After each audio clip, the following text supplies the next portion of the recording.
What's up guys, in this video I'm going to reveal the 9 iron rules of Alex from Playing with Fire.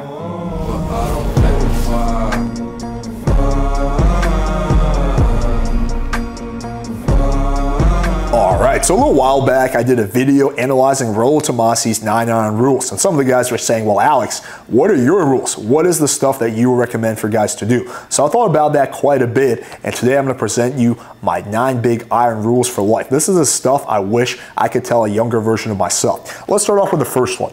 Never be a victim. It's very addictive to have a victim mindset. You just blame everyone and anyone and you don't take any responsibility for anything. A lot of guys in the manosphere are actually playing victim. They blame feminism, they blame their country, their location, their height. They blame anything and everything to avoid taking responsibility and right action. However, you want to do the opposite of that. You want to take massive self-ownership, even for things that are potentially outside of your control. A great book on this topic is Jocko Willink's Extreme Ownership. And again, the book talks about how you want to just assume ownership for everything. Once you start doing that, you realize you have a lot more control over your destiny than you thought. There's a lot of things that you could use and tweak to actually get the kind of results you want. So instead of blaming, try taking ownership. Number 2, learn not to give a shit about other people's opinions. This is a very essential skill to master if you want to be successful with pretty much anything in life. A very sad tragedy that occurred quite recently was Tom Torero killing himself. So what happened was, I think it was Daily Mail did a news article on him. Well, that was a hit piece. It was very negative, and that caused him to become suicidal. Now look, we don't know if there was other issues at play, but that was definitely one of the big things that caused him to off himself. Very, very sad. Now, most guys are not going to do that. However, they let criticism and other people's opinion affect themselves, and you cannot be doing that. You have to just have a complete wall between what other people think. It doesn't affect your reality one bit. So recently I've become public enemy #1 on TikTok. So every day there's dozens of negative reaction videos made about me. They call me a pedophile, they call me the R word, they say that, you know, I'm harassing women, I have a criminal record, I'm gonna go to prison, like all this crazy shit. You wanna know how much it affects me? Zero, because I don't give a shit about other people's opinions. And if you wanna have really good results with women, that you have to risk being polarizing. And you can't be polarizing without getting negative reactions. That's okay. You'd much rather be a guy that some people love and some people hate than a guy who everyone sort of likes, because that guy does not get laid. Number 3, increasing your volume solves a lot of problems. So I do a lot of coaching calls, and you know, guys are like, yeah, man, you know, I'm having this issue with my text game, or oh, this is the thing. Quite often, I say that, hey, if we just improve your profile and get you a lot more girls that you're talking to, that will actually solve a lot of your other issues, right? So going from maybe getting 2 matches a day to getting 20 matches a day will actually probably be the solution that you need, irregardless of whether you improve your text game or not. Now look, don't get me wrong, I think you should try to optimize every aspect of, you know, your interaction with women. However, quite often it starts with simply increasing your volume. And this is not just for online dating, this is also with cold approach, right? So you might be thinking, oh, you know, my vibing is really bad, you know, not every girl I talk to gives me her number, right? Fuck, right? But rather than focus on the vibing, start to focus on increasing your volume. What if you go from talking to 2 girls a day to talking to 10 girls a day? Maybe that will solve the problem in of itself. So it always starts with increasing your volume. Number 4, always try to improve your SMV and your game to improve your long-term success. So short term, yes, go out there, talk to chicks, you know, try to get laid or do whatever you want to do, right? But long term, you want to also move to a point where it gets easier and easier for you with time. And that's going to come from focusing on improving your sexual market value and your game. And improving your sexual market value is things like going to the gym, you know, learning, you know, getting your fashion in order, building a social circle, maybe building an Instagram. And game is things like how you interact with women, your confidence, your charisma, right? Focus on improving both of those things, and basically getting laid will get easier and easier for you with time. Number 5, never be needy. Never ever be needy. Neediness is one of the biggest turnoffs for women. So you can have a guy who is 6'5", jacked, ultra millionaire.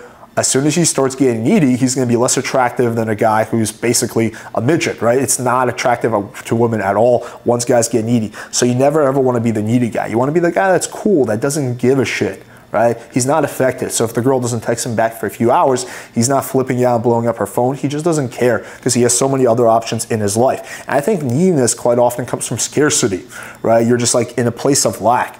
And so if you just get some abundance in your life, you have more girls that you're talking to, more girls that you're sleeping with, you know, you have more things going for you, the neediness part will largely take care of itself. Number 6, fuck her really well in order to 100x your chances of seeing her again. It's no secret, most guys are horrible in bed. Most of the time when a girl hooks up with a random guy, she does not orgasm. Like, a lot of guys just have no idea what they're doing. But this is something that you can easily change. You can be the guy that fucks her really well and makes her come multiple times. And if you can do that, there's going to be so much of a higher chance that she's going to see you again. She might be like, yeah, this guy's a massive piece of shit, he's an asshole, he's this or that, but he fucks me real well, so I'm going to hang out with him again. So again, learn how to step up your game in the bedroom. Number 7, focus on building investment.